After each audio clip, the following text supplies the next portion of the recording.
sayın.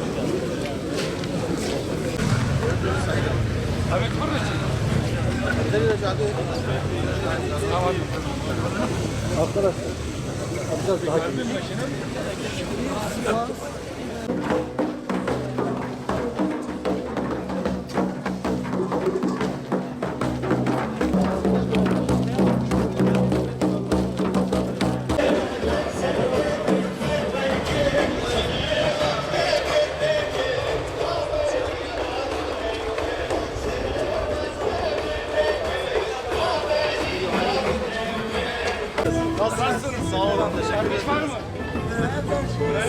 İbrahim İnşallah başkanım. Razı olsun. ما شكل ده خصم بويز صارت تقول بشيء شيء حيستحمل لازم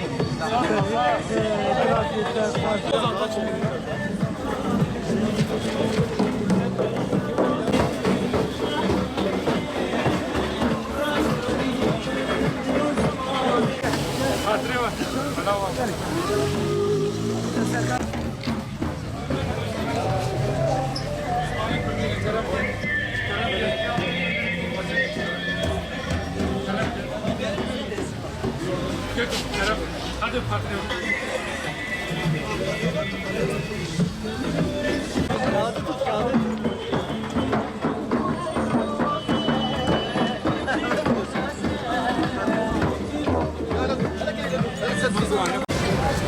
والله شيء لا يرسل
Sayın Vekilim, Kürtçe ne yazdınız? Türkçesi nedir? O sesini... Adamın aklı nasıl? Amır karaskır.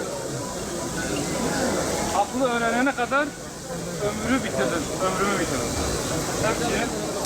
Zarokê me zimanê xwe nizanin, naşteğilin, naxivin. Ev eyb û şerma me mezina ye, dêw bava ye. Heta niha beriya 20 sala, 10 sala em dihatine inkar kirin. Hebûna me qebûl nekirin. Îro niha zimanê me jî di mekteba de bi derzan, bi zarokê me têne elûmandin. Ev imkana me heye lê em vê imkanê naşoxlênin me destê xwe berdaye. Em jî dibe zimanê me hebûna me ye, temînata îstîqbala me ye, bila zarokê me jî zimanê xwe zanibin. Em Kurdin, Kurmancin, herçi zaza bin, laz bin, Çerkez bin, bera bi zimanê xwe bielîmin, bişteğilin, biaxivin, zanibin, binivîsênin, zanibin, bixwênin. Ev xebatê me giş tev ji bûna vana ye. Ev xebat jî ne xebateke partiyeke siyasî bi tenê ye. Em wek Hudaparê wezîfa xwe bicî tênin û em bang li temamê partiya jî dikin bera ew jî wezîfa xwe bicî bênin. Lewra ev xebat ev vazife me tevaye ne tenê ême. Em bang li gelê xwe tevî dikin. İro fırsat heye. Di dibistan û mekteba de tercîha ziman bikin. Tercîha zimanê xwe bikin. Da ku zarokê me jî bi zimanê xwe zanibin û bi nasnameya xwe bi hebûna xwe li piya bin. Hekena roj bi roj em ê hunda bibin. Ziman tune be, rûmet tune. Ziman tune be, nasname tune. Ziman tune be, istikbar jî tune. Mala ve ava, Xwedeş ve teva razî be. Belê. Vê meşago me kir. İnşallah divan bajarê din de jî wê pêk bê. Teşkîlatê me yê Hudaparê li gorî qewet û imkanê xwe vê meşa wek bi îro kir, wê li dar bixin. Vê hişmendiyê geş bikin ji bûna zimanê me. Ji bûna zimanê gelê me. û em bang li hemî gelê xwe kurmanj dikin, zaza dikin, hem welatiyê xwe laz dikin, çerkez dikin. Îro em ê kurmancin, em ê zimanê xwe xwedî derkevin. Her çi hem welatiyê me zimanê we ji hev cuda be, bera ew jî xwedîtiyê li zimanê xwe bikin. Türk bera bielmêne Tirkî. Tirkî jî xweş e. Kurd bera bielmêne zimanê xwe. Kurmancî jî xweş e, zazakî jî xweş e. Tev ayetê Xwedê ne xelata Rabbê alemê ye ji me re ye. Zimanê me şîrîn e, xweş e. Bi xeml û rewş e û ev xebatê me înşallah bibe hişmendiyek mezin di nav gelê me de da ku em jî bi milletê xwe re serfiraz bibin û gedê me, zarokê me, xwendekarê me hînî zimanê xwe bibin. Pirsê wê dî? Vektir hene. Sayın Vekilim, ana dil konusunda görüşleriniz nedir? Net olarak seçmeli dersin yanında bir ana dilde eğitim, ikinci son yıllarda özellikle Kürtçe tiyatroları ve Kürtçe yapılan etkinlere yönelik yasaklar var. Buna ilişkin neler söyleyebilirsiniz? Dili yasaklamak bir insanlık suçudur. Kelimenin tam manasıyla budur. Bu insanlık suçu maalesef bu topraklarda yıllarca yapıldı, yaşandı. Bir daha yaşansın istemiyoruz. Bugün Kürt'ün inkarı yok. Kürt dilinin inkarı yok. Okullarda bu derslerin seçilmesinin imkanı var. Ama bunu yeterince kullanmıyoruz. Bunu kullanmak için toplum arasında, insanlarımız arasında anne babalara çok büyük görevler düşüyor. Bir nesli kaybetmiş olabiliriz. Ama geleceğimiz şu anda bizim elimizde. Fıtri olana, Allah'ın bahşettiğine, tabiatımıza uygun olana, aykırı her ne varsa karşı durmamız gerekiyor. Hiçbir dil yasaklanamaz. Bütün diller Allah'ın ayetleridir. Allah'ın bu ayetini inkar eden de Allah'a isyan etmiş demektir. Biz kimseyi kimseden üstün tutmuyoruz. Biz ne kimseden üstünüz ne de kimse bizden üstündür. Hepimiz insanlıkta eşitiz. Hüdapar olarak bu vazifemizi yerine getiriyoruz.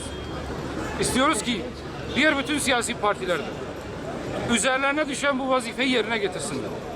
Aydınlarımız, yazarlarımız, gazetecilerimiz, sanatçılarımız artık bu işe sahip çıksınlar istiyoruz.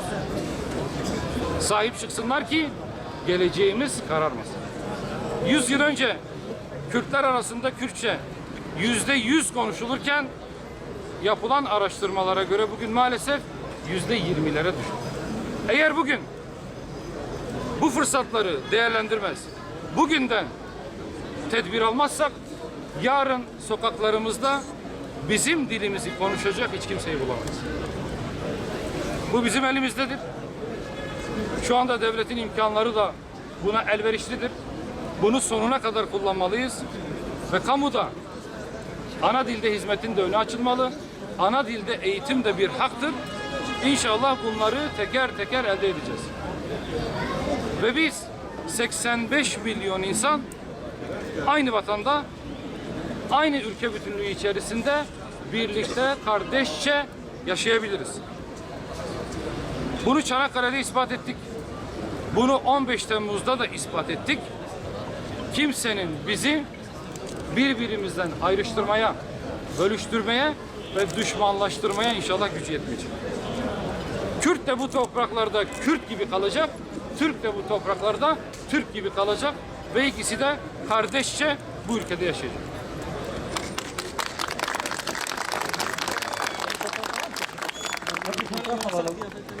Fotoğraf da var.